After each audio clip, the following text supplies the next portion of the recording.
Good to have you with us on this Thursday. I'm Joe Fryer. And I'm Savannah Sellers. We begin this Thursday morning with the final day of the Democratic National Convention in Chicago. Vice President Harris is set to take center stage tonight and formally accept the Democratic nomination for president. She'll do that just 1 month after President Biden announced that he would not seek re-election. She is the first woman of color at the top of a major party ticket. You could say Harris's speech tonight is the main event of this 4-day gathering of the Democratic Party. As for last night, former President Bill Clinton and former House Speaker Nancy Pelosi were among the many speakers. Oprah Winfrey also took the podium.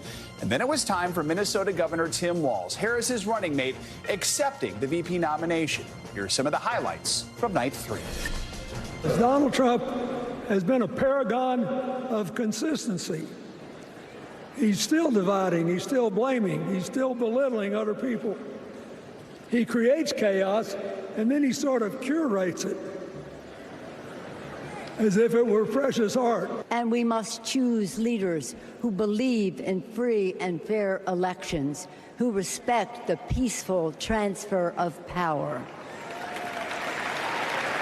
The choice couldn't be clearer. But we are beyond ridiculous tweets and lies and foolery. These are complicated times, people, and they require adult conversation. It's the honor of my life to accept your nomination for Vice President of the United States. It's the 4th quarter. We're down a field goal, but we're on offense and we've got the ball. We're driving down the field. And boy, do we have the right team. NBC News senior White House correspondent Gabe Gutierrez joins us now from Chicago with the latest from the convention. Gabe, good morning. So Governor Walz there capped off another busy day at the convention. His VP acceptance speech lasted about 15.5 minutes. That is very short by convention standards. So walk us through his message to not just Democrats, but really the nation. Hi there, Joe and Savannah. Good morning. Well, certainly this was Tim Walz's the speech of his political career so far, and he tried to really define his life story to a national audience for the first time in prime time. And one of the highlights of his speech was, of course, when he introduced his family, and his 17-year-old son got up and through tears was clapping at his dad's speech and also saying, "That's my dad." That's something that really hit the delegates in this convention extremely hard. Now, Tim Walz also talked about bringing the joy to this campaign, and that was a theme that was heard over and over again from different speakers here at the convention floor last night. Let's take a listen to more of what he had to say. But it was those players and my students who inspired me to run for Congress. They saw in me what I had hoped to instill in them, a commitment to the common good, an understanding that we're all in this together. In Minnesota, we respect our neighbors and the personal choices they make. And even if we wouldn't make those same choices for ourselves, we've got a golden rule. Mind your own damn business. And again, that was Tim Walz emphasizing his life story. His life story as a school teacher, as a football coach, and also serving 24 years in the Army National Guard. Now, his speech also came after some big heavyweights in the Democratic Party, namely former President Clinton, who also did a much longer speech here. And, of course, there was Oprah, who brought down the House here when she also talked about bringing the joy. John, Savannah. Gabe, some news we also heard. Uncommitted delegates announcing that their request to have a Palestinian American speak at the convention was rejected by the Harris campaign. Of course, there have been protests all week outside the United Center over the war in Gaza. Our colleagues have been bringing us those live. What should we know about what these delegates are saying? Yeah, Savannah, look, this has been a storyline throughout this campaign, right? I've been speaking with organizers in the uncommitted movement over the past several months and really the past several weeks, and they were in touch with organizers here at the DNC and wanted that speaking slot here in the convention. There had been an expectation that there might be larger protests here at this convention. That has not really materialized, but organizers of the uncommitted movement, which in places like Michigan got more than 100,000 voters to mark that box during the primary story here. They had been holding out hope that DNC organizers might allow them some speaking time. They got the call yesterday that would not happen. And so overnight, some of these the organizers of that uncommitted movement, they actually organized a sit-in outside of the United Center, trying to get their message across. John, Savannah. Gabe, let's talk about tonight. Vice President Harris will formally accept the presidential nomination. Do we know what we're going to hear from her? Well, we do. Look, several campaign officials and also people involved in her speech preparation say that she will also focus on a message of joy. That's something over and over again we keep hearing from Democratic officials, but also to try to get her life story across, and also going back to her gut. Of a person familiar with the planning of this speech, familiar with the preparation, says that political consultants before, she feels she had been constrained by them, and so this is kind of a back to basics approach for Kamala Harris. She's expected to thank President Biden again for stepping aside. That's something that some speakers in this campaign, in this convention, not all of them has necessarily done, but we do expect that to hear that from the vice president tonight. Again, the vice president arguably making the biggest speech of her political career so far. Joan, Savannah. Gabe Gutierrez. Gabe, thank you. Let's now bring in NBC News senior political director Mark Murray for more on the state of the race. Mark, good morning. Thanks as always for being with us. So we have now heard from both vice presidential candidates, Governor Walz, as well as Ohio Senator J.D. Vance a couple weeks ago at the Republican convention. How did Governor Walz do with the voters he needs to connect with? And what do we think at this point about how they're stacking up against each other? Well, so Savannah, the results are in, but the results are in from the polls that were taken before last night's speech and before the convention. And Governor Walz is a lot more popular right now than J.D. Vance is. A Washington Post ABC poll had 39% of voters having a favorable opinion of Walz, compared to 32% with a favorable opinion of J.D. Vance. And Savannah, what actually stands out even more, just the unfavorable ratings. Vance's are in the 40%, while Walz is just about 30%. And it is interesting on what each person is kind of bringing to their ticket. J.D. Vance was kind of doubling down on the Make America Great movement, reinforcing Donald Trump and what he ends up standing for. Whereas Walz kind of balances out Kamala Harris, coming from the Midwest, the part about being a coach, a teacher. And so two different strategies for two different vice presidential picks. Mark, let's talk about a headline that maybe got a little buried yesterday, but according to two sources familiar with the plans, independent candidate Robert F. Kennedy Jr., who initially ran as a Democrat, now intends to end his election bid and endorse former President Trump. What more do we know about this decision? In a race this tight, what could be the impact?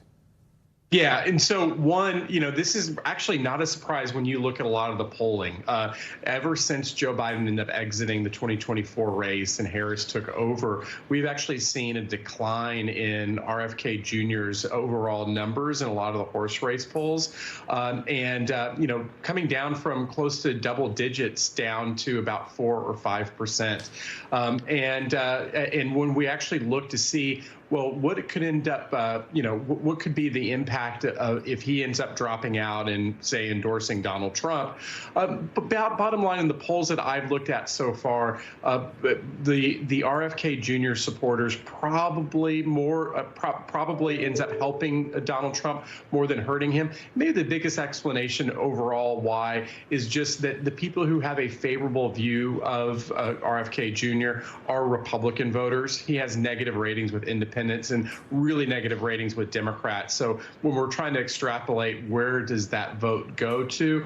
Probably more Trump than Harris. Mark, help us make a little bit more sense of that, the impact the Harris-Walz ticket, specifically when those two become the candidates now, right, rather than Biden at the time. What kind of impact that had on the support for Robert F. Kennedy Jr. and what that kind of means about where some of these undecided, uncommitted voters might land? Yeah, it has his support, his RFK Jr. support has gone down. And so, one of the reasons why that there was almost kind of a hunger for third party candidates that we ended up seeing when the candidates were Donald Trump and Joe Biden, there were a lot of people who were upset with those choices and were looking for someone else. And then as soon as Joe Biden was replaced, the desire for a third party did start to go down. And then, Savannah, just the overall impact impact of the change in the ticket and what we're going to see tonight from Vice President Harris is a remarkable political transformation just in 1 month. Mark Murray, important context, interesting stuff. Thank you very much for being with us this morning. And NBC News Now will have coverage from the Democratic National Convention throughout the day, and then extensive live coverage gets underway at 4 p.m. Eastern. We will, of course, also bring you Vice President Harris's nomination speech at 9 p.m. Eastern, 6 Pacific time, right here on NBC News Now. You can also watch on NBC. As the Democrats converge in Chicago, former President Trump is making his way through the battleground states this week. Mr. Trump addressed voters in North Carolina yesterday behind bulletproof glass. It was his first outdoor campaign event rally since last month's assassination attempt. The Trump campaign is also reacting to that news about RFK Jr. that we discussed a moment ago. NBC News correspondent Vaughn Hilliard has the latest from Trump World. Former President Trump in battleground North Carolina holding an outdoor campaign event for the first time since surviving the assassination attempt in Pennsylvania. But the voters will hold Kamala and Joe accountable. Secret Service installing bulletproof glass in front of and behind the podium. The event built on a national security theme, with Trump joined by running mate J.D. Vance. Kamala Harris has allowed a literal invasion of this country, more than 10 million illegal aliens. If we give Kamala Harris a promotion and make her the president of the United States, the southern border is going to look like Walmart on Black Friday. And Vance was asked if Trump would promise a cabinet post for an RFK Jr. endorsement. I think clearly Donald Trump is not going to say, I'll give you a cabinet position if you give me an endorsement. It's about welcoming a lot of those Democrats who feel abandoned by the party of Kamala Harris. The Republican ticket on a battleground blitz this week.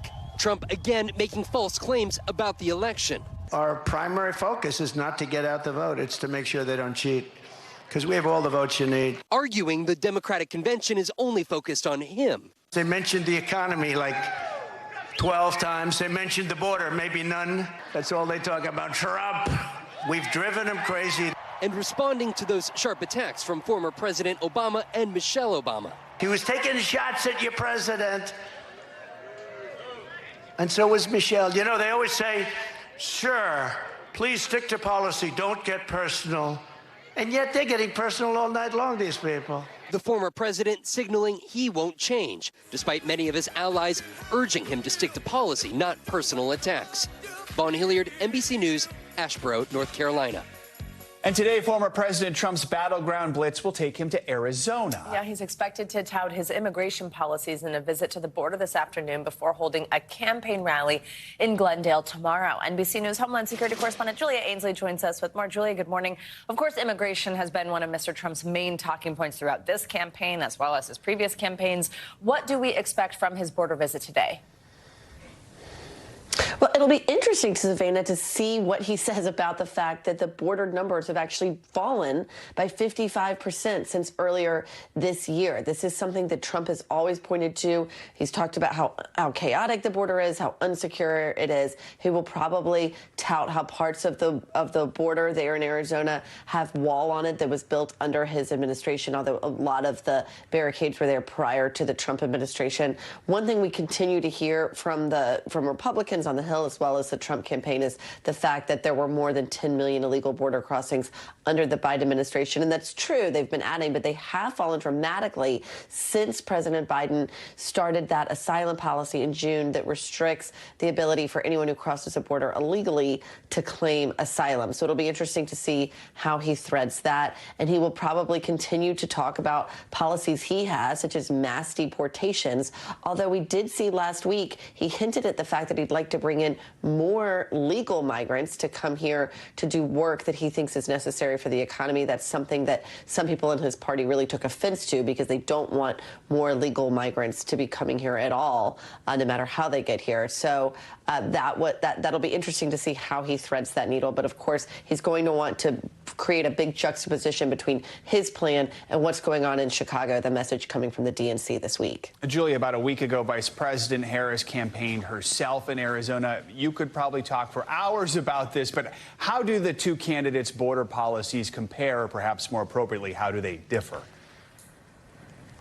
You know, it's interesting. We've gone way back to look at where Harris has stood on immigration. You know, this was something that President Biden asked her to do in March of 2021. One of the biggest accomplishments she had in that area was getting over $5 billion in private-public partnerships and investments in places like Central America, something that the U.S. agreed to do with Mexico when she went to visit Mexico in 2021. Since then, she's largely fallen off publicly on that issue. No more visits since 2022 to Honduras. But really, in terms of what she would do on immigration, Harris has not been specific on what she might do that's different than what's being done already under the Biden administration. She hasn't said even whether she would continue this asylum policy, though that seems likely. She hasn't really been as specific as Trump. She's really just trying to have a different message that isn't one of trying to do mass deportations, but instead trying to have a secure, organized border process. But I actually think that's something that we should hope to hear more from in terms of specifics from the Harris campaign on immigration. Julia, we're supposed to hear from a bunch of people at Trump's rally tomorrow that we mentioned in Glendale. Who are they, and what does that list say about his border policies?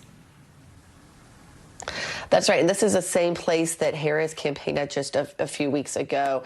The list really includes Arizona Republican people. You have someone from a PAC down there. You have Eli Crane, a very conservative member of Congress from Arizona, who sits on the House Homeland Security Committee. That committee, of course, led the impeachment process of Homeland Security Secretary Alejandro Mayorkas earlier this year. He has people from Cochise County. He's speaking to a lot of local law enforcement experts or officials down there. This is all part of his push to get a swing state like Arizona behind him. And also, if you think about local law officials, those are the people who would have to be instrumental to a mass deportation plan if he were ever going to carry it out, because he doesn't have enough manpower from ICE agents to do that. All right, Julia Ainsley, thanks as always for your reporting. Time now for weather, with dangerously high temps expected again today in the south. We've got Angie Lassman here tracking the heat for us. Hey, Angie, good morning. Hey, good morning, guys. No change in that forecast that folks across Texas and other parts of the south have been dealing with for days. We've got more of these heat alerts today. These are likely going to last over the next couple of days, but here's what we've got currently. 22 million people from New Mexico, stretching most of Texas, including just a bit of Oklahoma.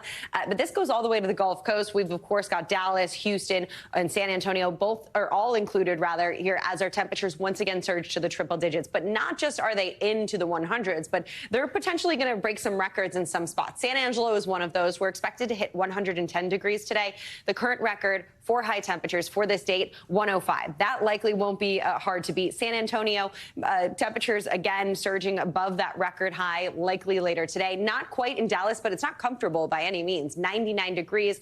It's another day where the AC is needed. We're going to need to find a couple of cool spots. And unfortunately, that's the storyline over at least the next couple of days and into this weekend. Notice the heat risk that we're talking about. So where you see that brighter purple, this means that there's an extreme risk. We've got a long duration event. There is a risk of this, of course, being fatal. So we're watching for this across parts of Texas and a couple of spots across the plains. But even still, those heat-related, let me try that again, health impacts are going to be possible across most of the plains as we get through the weekend. So this is today through Sunday, and temperatures will sit into the high 90s in most of these spots, if not 100 plus, as we get through Saturday and Sunday. You can see that's the case in Wichita, St. Louis. You'll be into the mid 90s by the time we wrap up the weekend, even Nashville into the low 90s. So that heat is going to spread. And unfortunately, if you're enjoying the fall-like conditions, or at least early fall-like conditions across the Northeast and the Great Lakes, that's going to come to an end. We'll slowly but surely start to see our temperatures ending up into the mid 80s in Detroit by Saturday and Sunday. Similar story for New York. We still have a couple of days to kind of enjoy the lower humidity and the milder conditions. But Washington, D.C., you're just going to surge right past the 80s and head back to the 90s by Sunday. This is not going to feel like fall anymore once we get back into our new work week, guys. Boston, you'll kind of hang out into those low 80s. So just having a PSL in your hand, which is now available, by the way. It is not yet. I think today's the day, right? Ready. Me either. It did feel fall-ish the last few days, which is kind of nice, but I knew this was coming again. Some spots were waking up into the 40s and 50s, guys. Yeah. Wow. We're not ready. No, we're not. Thanks, Angie. Of course. Thanks for watching. Stay updated about breaking news and top stories on the NBC News app, or follow us on social media.